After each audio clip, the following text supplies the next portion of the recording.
This segment of the news is brought to you by Sun Oil Limited. Welcome back. The labor sector poised for a welcomed boost now that a Cable Beach resort's gotten the green light to move ahead with expansion.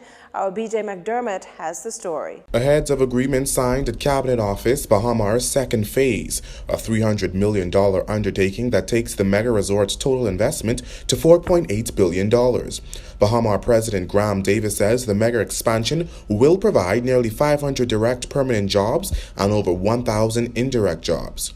More than 80% of those jobs will go to Bahamians. On hand for the signing, Prime Minister Dr. Hubert Minnis acknowledged how such news comes as many are still displaced and in need of jobs following Dorian's passing. What we're doing today represents direct jobs of about 500 individuals and indirect 1,000. So that's 1,000 individuals who can be employed. And speaking with Graham and the Bahama team, they've informed me that once it's been signed, that the job opportunities would commence immediately.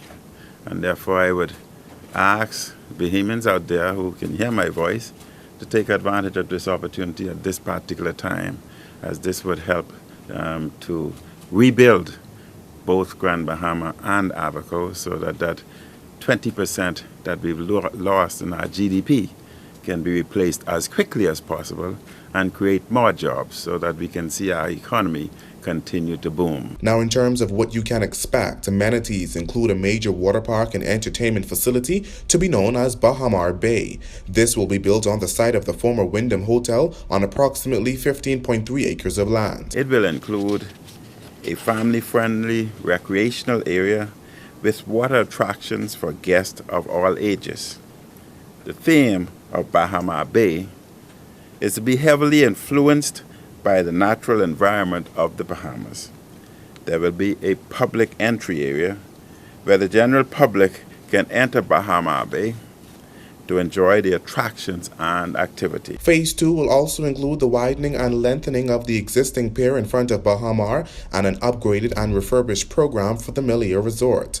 Additionally, a Rosewood Explorer Club will be constructed within that hotel, along with 2 children's activity centers in the Rosewood and Bahamar resorts, as well as new amenities and improvements on Long Key. Today marks a very proud moment for us with the partnership and support of the Prime Minister and his cabinet to discuss the renovation, over $100 million renovation and upgrades to our Melia Beach Resort. Bahamar's Phase 1 opened back in April 2017, featuring a 1,800-room hotel and a 200,000 square foot convention center at Bahamar, as well as a 95,000 square foot world-class casino and an 18-hole Jack Nicklaus golf course. Bahamar officials are expecting this project to be completed in the next 12 to 24 months. Reporting for JCN News, I'm Berthany McDermott. Bahama officials say Hurricane Dorian has had a temporary impact on the mega resort, as September and October have seen a fall off in bookings, which according to the resort's president translates into a loss of some $10 million. We're in the neighborhood between rooms and food and beverage at about a $10 million loss. But as far as the long-term outlook, we're now starting to see that gap close between prior year's bookings.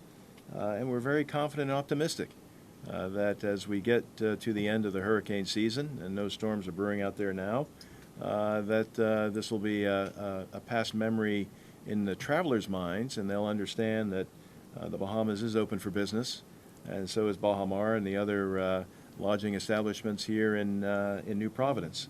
So we're very optimistic that we'll have a bright season ahead. Mr. Davis says Bahamar continues to push the message that the Bahamas is still open for business.